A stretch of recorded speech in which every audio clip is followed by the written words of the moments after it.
Hello दोस्तों, कैसे हैं आप सब। आशा करता हूँ कि आप सब अच्छे होंगे और आपकी तैयारी बहुत अच्छी चल रही होगी। तो दोस्तों, ग्रेजुएशन पास वालों के लिए आप सबों के सामने एक बहुत बड़ी वैकेंसी निकल करके आई है, जो कि दोस्तों बीपीएससी के द्वारा निकाला गया है।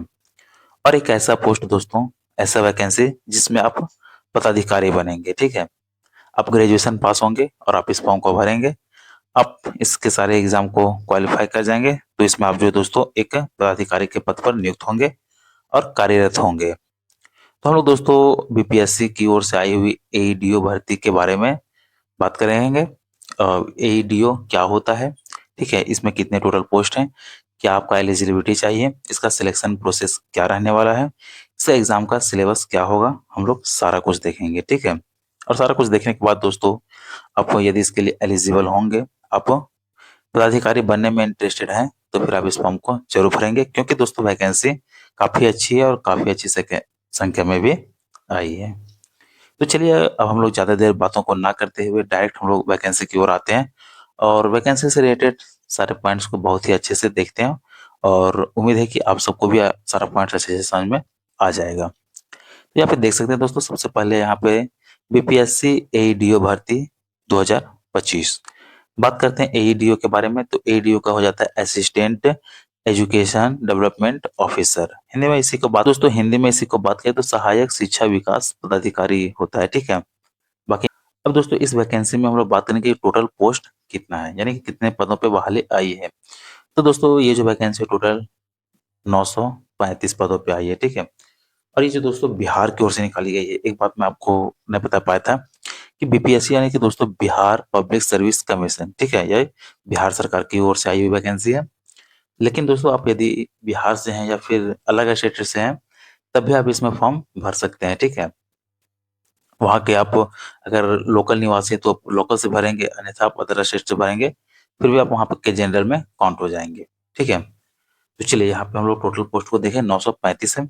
आगे बात करते हैं दोस्तों पोस्ट नेम क्या है। तो पोस्ट दोस्तों आपका सहायक शिक्षा विकास पदाधिकारी, असिस्टेंट एजुकेशन डेवलपमेंट ऑफिसर। ठीक है, ये पोस्ट का नेम है। आगे हम लोग देखते हैं दोस्तों एलिजिबिलिटी, यानी कि इस फॉर्म को भरने के लिए आपका जो योग्यता क्या होना चाहिए। तो दोस्तों इसका जो एजुकेशन क्वालिफिकेशन वो काफी टफ नहीं रखा गया, कुछ भी नहीं है। बस आप यदि सिंपल ग्रेजुएशन पास हैं तो आप इसके लिए एलिजिबल है, आप इस फॉर्म को भर सकते हैं और एग्जाम क्वालिफाई कर सकते हैं। ठीक है, तो आप यदि ग्रेजुएशन पास हैं और वैकेंसीज इसका वेट कर रहे हैं, कहीं ना कहीं आप भी जॉब की तलाश में हैं, तो आप इस फॉर्म को जरूर भरेंगे, क्योंकि आपके लिए बेहतर अपॉर्चुनिटी हो सकती है। आगे हम लोग दोस्तों अब हम लोग आगे बात करते हैं कि कौन से लोग इस फॉर्म को भर पाएंगे। क्या सारे इस कैटेगरी के लोग भर पाएंगे? तो दोस्तों ऐसा बिल्कुल नहीं है। इसमें अगर हम लोग आगे एज लिमिट को बात करें तो एज लिमिट इसमें जो है दोस्तों 21 से 37 साल है। ठीक है, और ये अनरिजर्व यानी कि जनरल के लिए है। बाकी आप यदि दोस्तों ओबीसी एससी और एसटी से बिलोंग करते हैं तो फिर आपको जो है प्रॉपर एज का रिलैक्सेशन दिया जाएगा। और ये जो एज है दोस्तों आपका 1 अगस्त 2025 को काउंट होगा। ठीक है, मिनिमम यानी कि कम से कम आपका एज जो है 21 साल होना चाहिए और अधिकतम एज 37 साल, लेकिन के लिए अनरिजर्व के लिए। ठीक है, चलिए नेक्स्ट हम लोग आगे पॉइंट्स को देखते हैं। दोस्तों नेक्स्ट हमारा पॉइंट आया था अप्लाई डेट के बारे में। ठीक है, कि ये फॉर्म अप्लाई कब से होगा। तो दोस्तों फॉर्म अभी अप्लाई हो रहा है, ठीक है, रनिंग में चल रहा है। इसका फॉर्म का जो डेट है दोस्तों 27 अगस्त से 26 सितंबर 2025 है। इसका फॉर्म 27 अगस्त से ही भराया जा रहा है, जो कि 26 सितंबर तक चलेगा। तो दोस्तों आपके पास काफी लंबा समय है। आप यदि इसके लिए एलिजिबल हैं तो फिर इस फॉर्म को लास्ट डेट से पहले भरने का कोशिश करेंगे और बिल्कुल भरेंगे। ठीक है, क्योंकि दोस्तों इसमें आपका जो एप्लीकेशन फी है वो मात्र 100 रुपया रखा गया है। ठीक है, 100 रुपया रखा गया किन के लिए। अब इसमें भी आपको लग रहा होगा कि अनरिजर्व ओबीसी के लिए अलग होगा, लेकिन कुछ भी नहीं दोस्तों। आप यदि बिहार से हैं या फिर ऑल इंडिया कहीं से भी हैं, अदर स्टेट से, कोई दिक्कत नहीं है। फॉर ऑल कैटेगरीज, ठीक है, यानी कि सारे के लिए इसमें आपका जो है मात्र एप्लीकेशन फी कितना रखा गया है, 100 रुपया। ठीक है, जो कि दोस्तों अब ही संशोधित हुआ, चूंकि पहले वह कहीं ना कहीं एप्लीकेशन फी ज्यादा थी, लेकिन इस बार सरकार का निर्णय हुआ और सारे लोगों के लिए जो है वो मात्र कितना एप्लीकेशन फीस 100 रुपये रखा गया है। ठीक है, चलिए आगे हम लोग देखते हैं दोस्तों इसके सिलेक्शन प्रोसेस के बारे में। इसका सिलेक्शन प्रोसेस क्या होने वाला है। इसमें दोस्तों आपका सिलेक्शन बस मात्र रिटन एग्जामिनेशन, वो भी ऑब्जेक्टिव टाइप में, केवल एक एग्जाम आपका होगा। ठीक है, अब इसे रिटन एग्जाम जो कि यहाँ पे देख सकते हैं कि एकमात्र रिटन एग्जाम होगा। आप इसमें जितना स्कोर को ला सकते हैं, जितना अधिक स्कोर लाएंगे आपके सिलेक्शन के चांसेस उतना अधिक बढ़ जाएगा। ना कोई मेंस होगा ना कोई इंटरव्यू, ठीक है। बस आपका जो है केवल एक एग्जाम देना है और एग्जाम में आपका जो मार्क्स आएगा बस उसी के अकॉर्डिंग जो आपका सिलेक्शन के चांस बढ़ेगा। आगे हम लोग बात करते हैं दोस्तों कि बस एक ही एग्जाम होगा, लेकिन इस एग्जाम का जो है वो सिलेबस क्या रहने वाला है, इस एग्जाम का सिलेबस क्या होगा। तो चलिए आगे हम लोग एग्जाम सिलेबस को देखते हैं। तो चलिए दोस्तों यहाँ पे देख सकते हैं एग्जाम सिलेबस, ठीक है। ये दोस्तों पहला हम लोग जो सेक्शन देखते हैं वो आ जाएगा आपका जनरल लैंग्वेज, जिसमें से कि आपका इंग्लिश और हिंदी दोनों होगा। इंग्लिश के 30 क्वेश्चन और हिंदी से 70 क्वेश्चन होंगे। और इसमें दोस्तों लिखा है कि qualifying minimum 30% marks in both, यानी कि दोस्तों इंग्लिश में भी आपको 30% मार्क्स लाना है और हिंदी में भी 30% मार्क्स लाना है, ठीक है। यानी कि आपका जो है दोस्तों 30% मार्क्स आप इसके में नहीं लाते हैं, दोनों में अलग अलग लाना है, ठीक है। लेकिन अगर आप नहीं लाते हैं तो फिर आपके जो है आगे के पेपर नहीं चेक होंगे, ठीक है। तो इसलिए आपको जो है दोनों में 30% लाना ही लाना है। और यहाँ पे दो पे देख सकते हैं दोस्तों कि ऑल ऑब्जेक्टिव क्वेश्चन, यानी कि सारा का सारा जो आपका क्वेश्चन है ऑब्जेक्टिव होगा, ठीक है। कोई भी आपका रिटन एग्जामिनेशन डिस्क्रिप्टिव नहीं होगा, इसमें केवल और केवल ऑब्जेक्टिव प्रश्न होगा, ठीक है। तो पहला आप समझ गए कि जनरल लैंग्वेज में आपका इंग्लिश और हिंदी होगा, जो कि दोनों में अलग अलग 30% मार्क्स इसका जो क्वालिफाइंग है, ठीक है। इसका मार्क्स जो है कहीं पे भी नहीं ऐड होगा, यानी कि मेरिट में इसका मार्क्स नहीं होगा, बस ये जो केवल क्वालिफाइंग है, लेकिन क्वालिफाई करना दोनों को अलग अलग जरूरी है।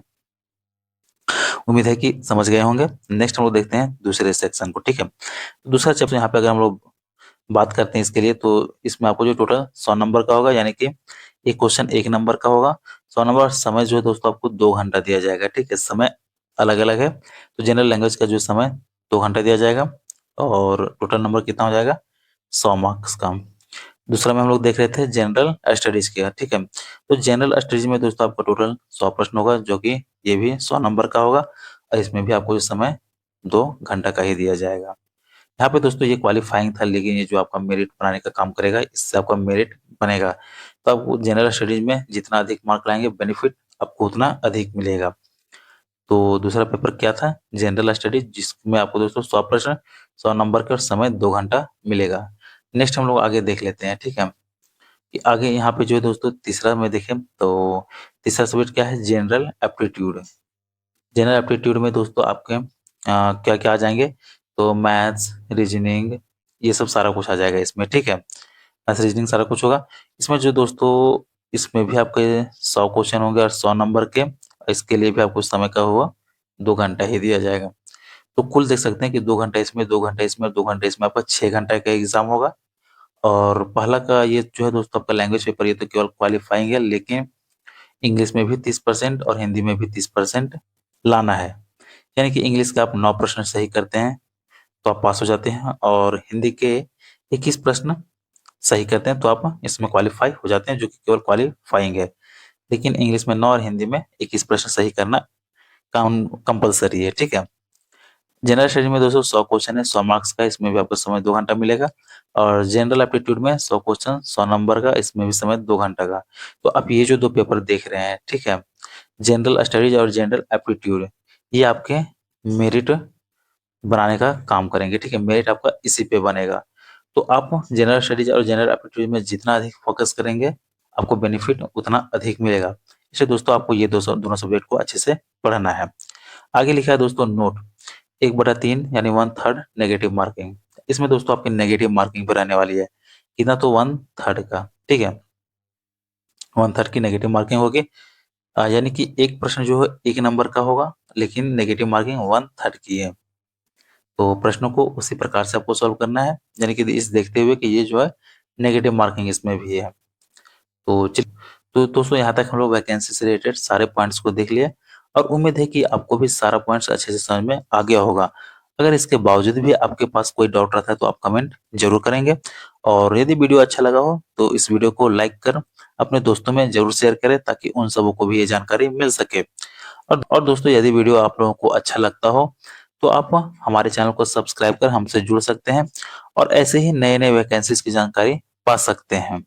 तो चलिए मिलते हैं फिर नए वीडियो में नए अपडेट और नए वैकेंसीज के साथ।